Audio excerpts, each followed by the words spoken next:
പ്രധാനമന്ത്രി നരേന്ദ്രമോദി, രാഷ്ട്രപതി ദ്രൗപദി മുർമു അടക്കം വിഐപികൾക്ക് എന്നും കാവലായി നിന്ന സേനയായിരുന്നു NSG. SPGക്കാരുടെ സുരക്ഷ പ്രധാനമന്ത്രിക്ക് മാത്രമാക്കി ഒതുക്കിയപ്പോൾ മറ്റ് വിഐപികളുടെ സുരക്ഷാ കാര്യങ്ങൾ നോക്കിയിരുന്നത് NSGയും CRPFും ഒക്കെയായിരുന്നു. ഇപ്പോഴത്തെ രാജ്യത്തെ VIP സുരക്ഷാ ചുമതല ഇനി പൂർണ്ണമായും CRPFിലേക്ക് എത്തിയിരിക്കുകയാണ്. നേരത്തെ നാഷണൽ സെക്യൂരിറ്റി ഗാർഡ് എന്ന NSG വഹിച്ചിരുന്ന ചുമതലയാണ് ലോക്സഭാ തിരഞ്ഞെടുപ്പിന് ശേഷം പൂർണ്ണമായും CRPFിന് കൈമാറാനൊരുങ്ങുന്നത്. പ്രധാനമന്ത്രി ഒഴികെയുള്ള രാജ്യത്തെ വിഐപികളുടെ സുരക്ഷയായിരുന്നു NSG നിർവഹിച്ചിരുന്നത്. പ്രധാനമന്ത്രിയുടെ സുരക്ഷാ ചുമതല SPGയാണ് നിർവഹിക്കുന്നത്.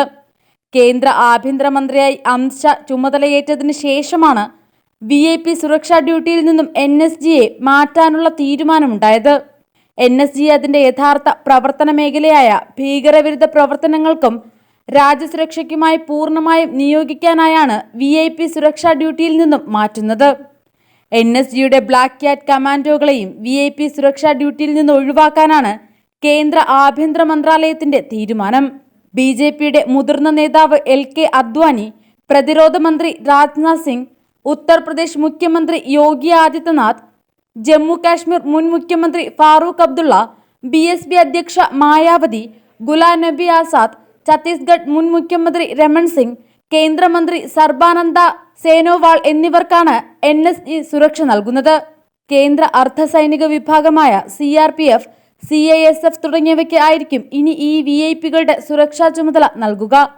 ഇതോടെ 500ഓളം NSG കമാൻഡോകളെ ഭീകരവിരുദ്ധ, ഹൈജാക്ക് വിരുദ്ധ പ്രവർത്തനങ്ങൾക്ക് നിയോഗിക്കാമെന്നാണ് ആഭ്യന്തര മന്ത്രാലയം കണക്കുകൂട്ടുന്നത്.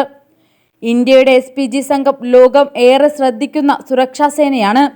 പ്രധാനമന്ത്രി, മുൻ പ്രധാനമന്ത്രിമാർ, അവരുടെ അടുത്ത കുടുംബാംഗങ്ങൾ എന്നിവരുടെ സുരക്ഷയ്ക്കായി രൂപം കൊടുത്ത പ്രത്യേക സായുധ സുരക്ഷാ സേനയാണ് സ്പെഷ്യൽ പ്രൊട്ടക്ഷൻ ഗ്രൂപ്പ്.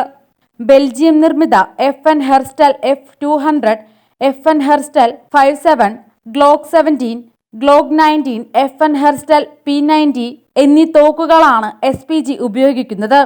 പ്രധാനമന്ത്രിക്ക് എസ്കോർട്ട് ഒരുക്കുമ്പോൾ ഉപയോഗിക്കുന്നത് ബുള്ളറ്റ് പ്രൂഫ് സുരക്ഷയുള്ള 2 BMW-വും 7 series sedan, 2 Range Rover, 6 BMW X5, Toyota Fortuner, Benz ambulance എന്നിവയാണ്.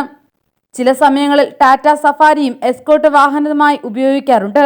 1988 SPG ആക്ട് പ്രകാരം SPGയുടെ സുരക്ഷാ കാര്യങ്ങളും രഹസ്യങ്ങളും അതിലെ ഉദ്യോഗസ്ഥർ പരസ്യമാക്കുന്നത് തടഞ്ഞിരിക്കുന്നതിനാൽ ഔദ്യോഗികമായ സുരക്ഷാ രഹസ്യങ്ങളൊന്നും തന്നെ സൈനികർ പുറത്തു പറയാറില്ല.